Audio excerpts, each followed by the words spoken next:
You want more coverage around the Miami Dolphins? Well, our Instagram's the best place to do it. Yeah, we provide daily content here at Dolphins Today by Chat Sports, but you get extra content when you are following us over on Instagram. Our handle is at the bottom of your screen, Dolphins Today IG, and the goal is to get 30 followers on today's show. We want to get 500 followers before the season begins, and if we do that, we'll actually do a Q&A like we're going to have on today's show just from our Instagram DMs. So make sure you follow us over there, and you're only going to get more content. So what are you waiting for?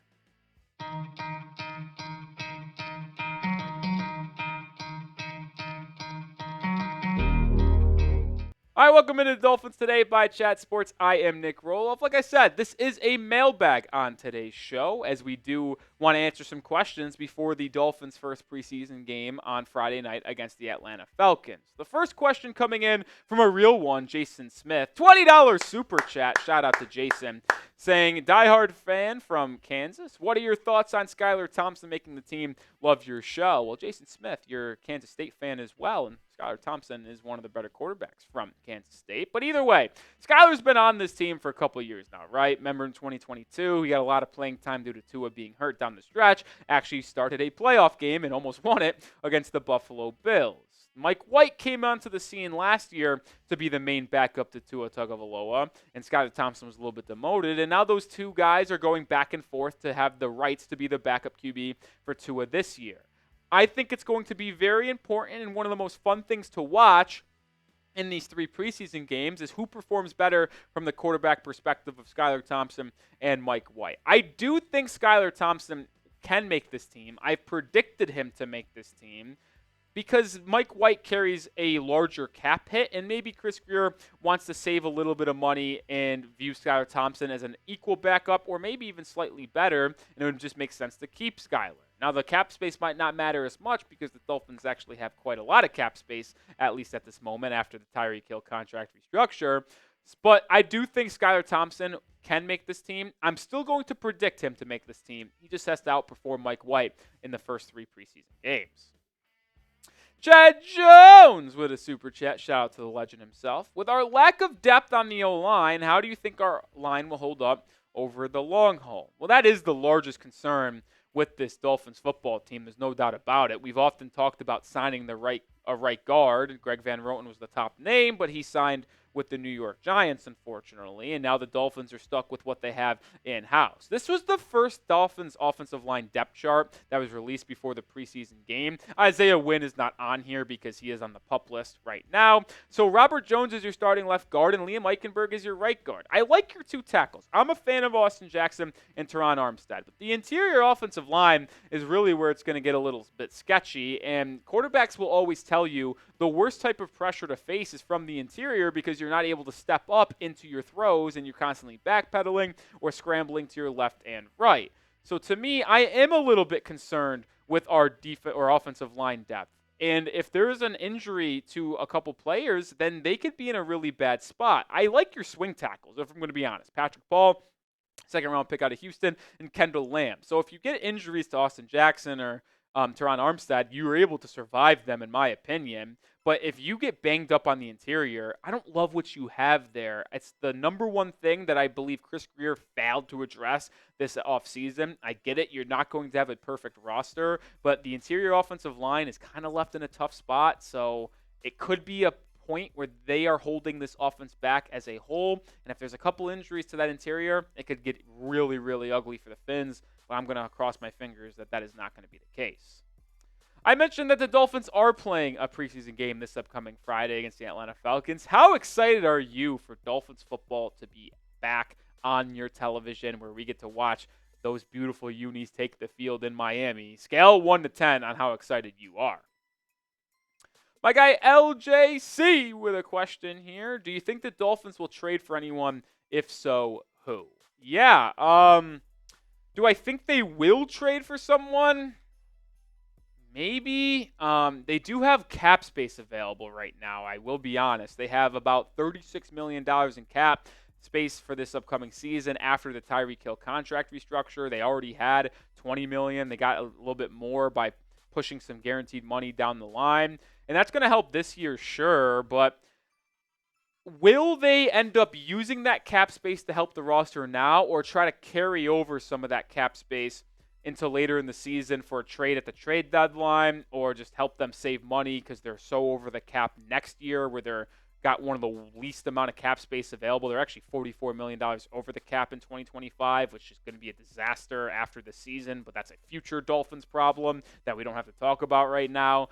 But if they had to trade for anyone, I would try to find someone to play that interior offensive line position. I'd have to look up and kind of become more informed on it. I don't really want to throw a name out there and do this question injustice and not give you a good qualified answer because I don't really know who could be available, but there will be players that might not make the roster or players that really outperform other players in training camp on different teams, which could lead to interior offensive linemen being available on the trade market. And that's the number one place I would go if I was Chris Grier on the Dolphins if they're looking to make a trade in addition to this roster. My boy Chef Jew with a question. Could you potentially see Chop Robinson being a beast this season after what we've seen in training camp? Absolutely. I think Chop is going to have a really big role on this Dolphins team. Now, it's a question of what you think a beast is, right? Like, what would satisfy you for first-year production from Chop Robinson? Because he wasn't the most productive player at Penn State last year, and that was one of my biggest knocks on him when the Dolphins ended up selecting him at number 21 overall. But when you watch the film, you can just see how explosive he is, how bendy he is, how twitchy he is, and how he's able to really make opposing quarterbacks feel uncomfortable due to his speed and athleticism on the perimeter. Now, being behind Jalen Phillips, Bradley Chubb when fully healthy, probably Emmanuel Ogbah as well, like being that fourth edge rusher, like I don't know what we can fully expect in terms of production, but it would not shock me if Chop had 4.5, 5 sacks in relief during the season or having to play because of an injury ahead of him at times. I do think Chop is going to be productive and have a role on this team. Now, I don't think he's going to have a crazy rookie year where he has 8.5 sacks. Don't believe that's going to be the case whatsoever. But anywhere between 2.5 to 5.5 is definitely on the table for me. And I just want to see him make people uncomfortable with his quick first step and bendiness on the edge. I'm not going to compare him to Myles Garrett, but he has those similar athletic traits and crazy athleticism like Myles Garrett does have.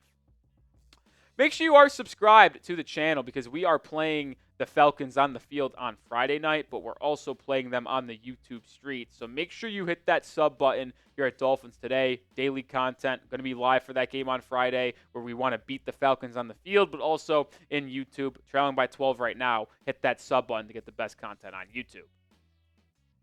Chris with a question. Thoughts on bringing back offensive lineman Connor Williams? Well, depending on when you're watching this, he could already be signed. He visited the Seattle Seahawks in the past and then now visited the Baltimore Ravens. I don't think Williams is really an option for Miami to bring him back. I would be very open to do so, but it was reported that Williams has no intention on going back to the right guard spot. He wants to continue playing center.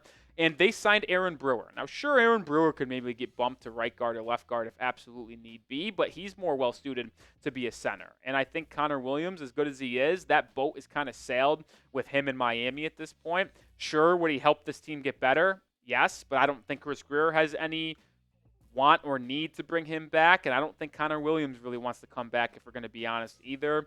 It's unfortunate because Connor was really good for Miami, although he did have some snap problems. I just don't see a way they come together.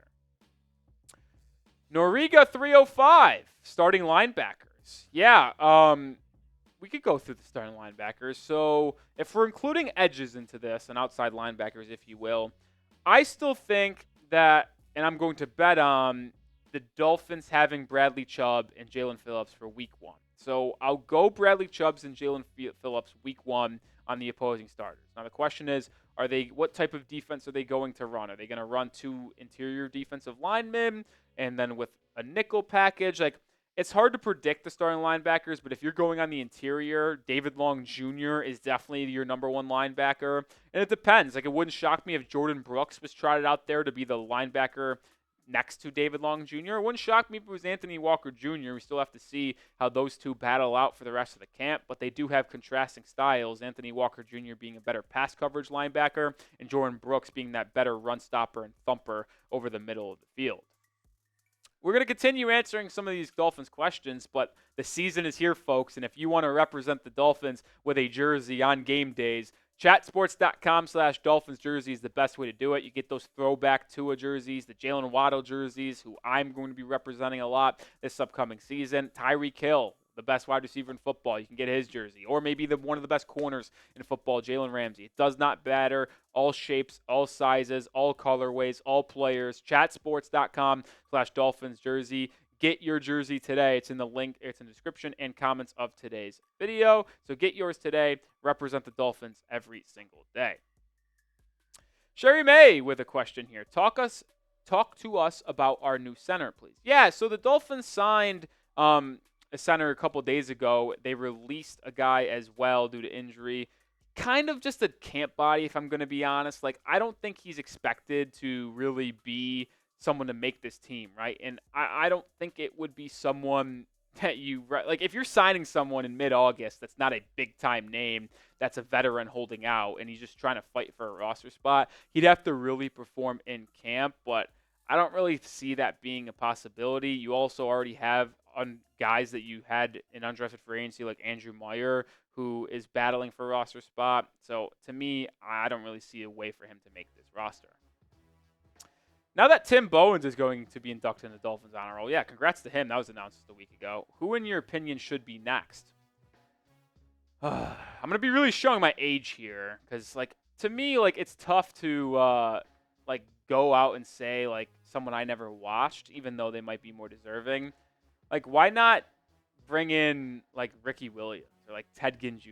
Like, those guys were so fun to watch for these Dolphins teams. Like, why not, man? I'd kind of go in that fun route. There's a lot of deserving people out there. We'll see who they end up bringing in soon, though. Chris with a question. Who do you think will be a breakout player Friday night? Ooh, that's a good question. Who's going to perform the best for the Dolphins this upcoming Friday? Let's see here. Is it biased to say Malik Washington? Maybe. Might be biased to say Malik Washington.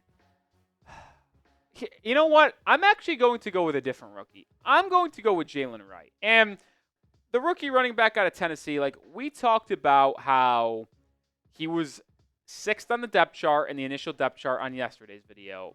But if he really is that late, like, he's going to get a lot of run in the second half. And I think if he's getting a lot of plays, opportunities, and a lot of carries, a lot of touches in the second half against opposing teams like third or fourth string defense, I think Jalen Wright's going to light them up. And if he's truly listed as the RB6 and gets RB6 roles in the second half of the first preseason game, I think Jalen Wright is going to be someone going nuclear on Friday night.